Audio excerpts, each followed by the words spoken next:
Dan matilah Samuel. Seluruh orang Israel berkumpul meratapi dia dan menguburkan dia di rumahnya di Rama. Dan Daud berkemas lalu pergi ke padang gurun Paran. Ketika itu ada seorang laki-laki di Maon yang mempunyai perusahaan di Karmel. Orang itu sangat kaya. Ia mempunyai 3.000 ekor domba dan 1.000 ekor kambing. Ia ada di Karmel pada pengguntingan bulu domba-dombanya. Nama orang itu Nabal dan nama istrinya Abigail. Perempuan itu bijak dan cantik, tetapi laki-laki itu kasar dan jahat kelakuannya. Ia seorang keturunan Kaleb. Ketika didengar Daud di padang gurun bahwa Nabal sedang menggunting bulu domba-dombanya, maka Daud menyuruh 10 orang, dan kepada orang-orang itu Daud berkata, "Pergilah ke Karmel dan temuilah Nabal. Tanyakanlah keselamatannya atas namaku, dan sampaikanlah salam ini kepadanya. Selamat, selamatlah engkau, selamatlah keluargamu, selamatlah segala yang ada padamu. Baru-baru ini aku mendengar bahwa engkau mengadakan pengguntingan bulu domba. Adapun gembala-gembalamu yang ada dengan kami, tidak kami ganggu, dan tidak ada sesuatu yang hilang daripada mereka selama mereka ada di Karmel. Tanyakanlah kepada orang-orangmu, mereka tentu akan memberitahukan kepadamu. Sebab itu, biarlah orang-orang ini mendapat belas kasihan. Bukankah kami ini datang pada hari raya? Berikanlah kepada hamba-hambamu ini dan kepada anakmu Daud apa yang ada padamu." Ketika orang-orang Daud sampai ke sana, berkatalah mereka kepada Nabal atas nama Daud, tepat seperti yang dikatakan kepada mereka. Kemudian mereka menanti. Tetapi Nabal menjawab anak buah Daud itu, katanya, "Siapakah Daud? Siapakah anak Isai itu? Pada waktu sekarang ini ada banyak hamba-hamba yang lari dari tuannya. Masakan aku mengambil rotiku, air minumku, dan hewan bantaian yang kubantai bagi orang-orang pengguntingku, untuk memberikannya kepada orang-orang yang aku tidak tahu dari mana mereka datang." Lalu orang-orang Daud itu berbalik pulang, dan setelah sampai, mereka memberitahukan kepadanya tepat seperti yang dikatakan kepada mereka. Kemudian berkatalah Daud kepada orang-orangnya, "Kamu masing-masing, sandanglah pedang." Lalu mereka masing-masing menyandang pedangnya. Daud sendiri pun menyandang pedangnya. Sesudah itu kira-kira 400 orang maju mengikuti Daud, sedang 200 orang tinggal menjaga barang-barang. Tetapi kepada Abigail, istri Nabal, telah diberitahukan oleh salah seorang bujangnya, katanya, "Ketahuilah, Daud menyuruh orang dari padang gurun untuk memberi salam kepada Tuhan kita, tetapi ia memaki-maki mereka. Padahal orang-orang itu sangat baik kepada kami. Mereka tidak mengganggu kami, dan kami tidak kehilangan apa-apa selama kami lalu lalang di dekat mereka. Ketika kami ada di ladang, mereka seperti pagar tembok sekeliling kami siang malam, selama kami menggembalakan domba-domba di dekat mereka. Oleh sebab itu, pikirkanlah dan pertimbangkanlah apa yang harus kau perbuat, sebab telah diputuskan bahwa celaka akan didatangkan kepada Tuhan kita dan kepada seisi rumahnya, dan ia seorang yang dursila, sehingga orang tidak dapat berbicara dengan dia." Lalu segeralah Abigail mengambil 200 roti, 2 buyung anggur, 5 domba yang telah diolah, 5 sukat bertih gandum, 100 buah kue kismis, dan 200 kue ara.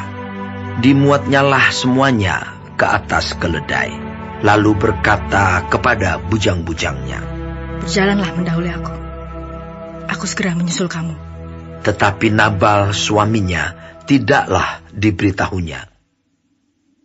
Ketika perempuan itu dengan menunggang keledainya turun dengan terlindung oleh gunung, tampaklah Daud dan orang-orangnya turun ke arahnya, dan perempuan itu bertemu dengan mereka.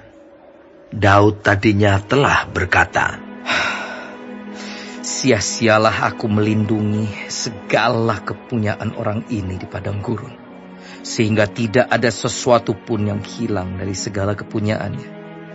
Ia membalas kebaikanku dengan kejahatan.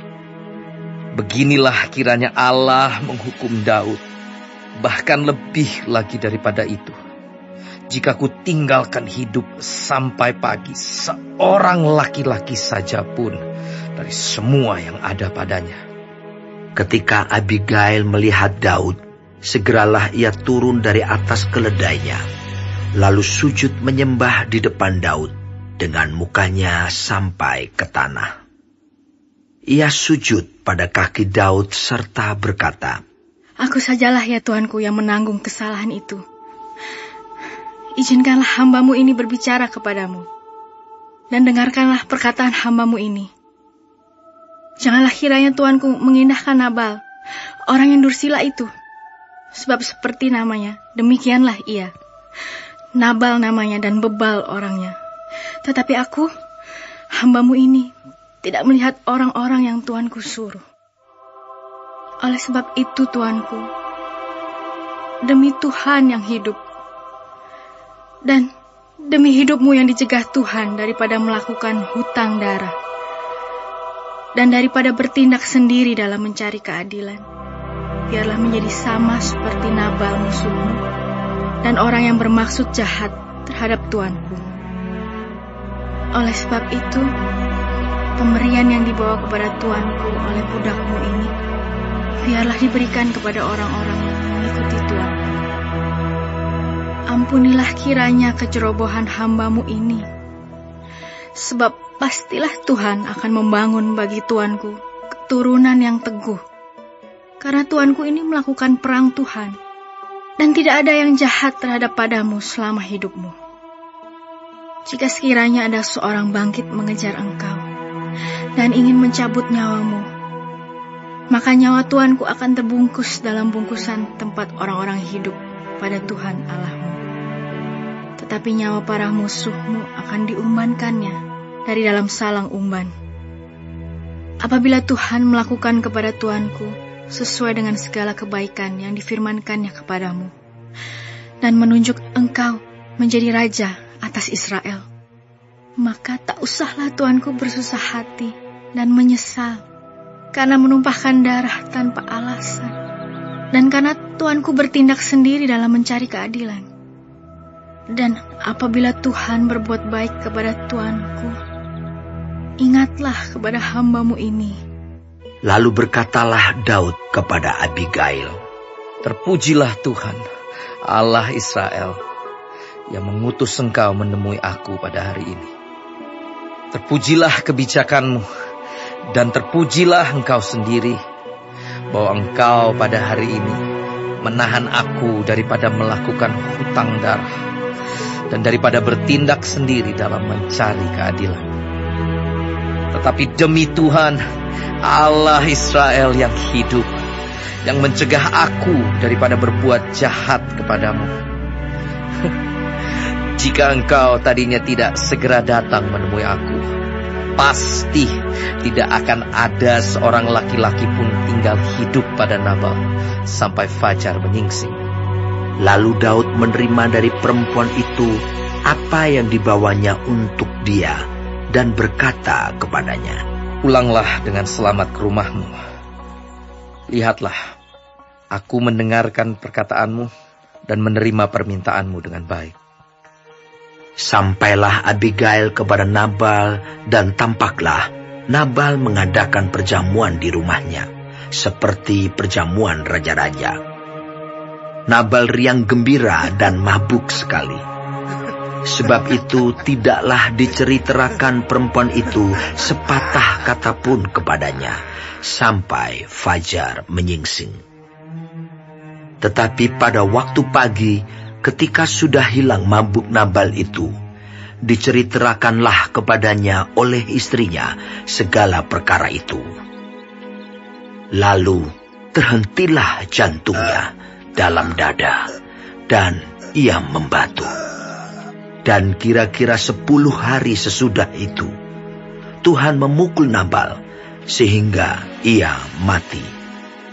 Ketika didengar Daud bahwa Nabal telah mati, berkatalah ia, "Terpujilah Tuhan yang membela aku dalam perkara penghinaan Nabal terhadap aku, dan yang mencegah hambanya daripada berbuat jahat.